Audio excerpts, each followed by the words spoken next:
পরে 10 টাকা দিছি, পরে পেটটা দেখাইতেছে খিদা লাগছে। পরে আমি আহেন ঘরে আহেন ভাত কি রাঁধছো মা? পরে আমি কইছি কি রাঁধছি। পরে না আমি ঘরে যেমন একটা বাচ্চা আছে 10 বছরের, বাসায় না খাওয়া রয়েছে।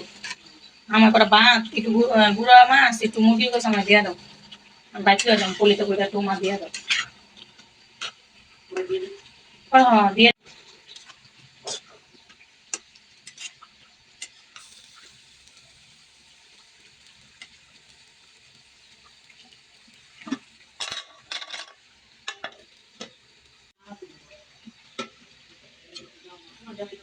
সিমটি আইসে খালি সিমটি আই একটু বুঝি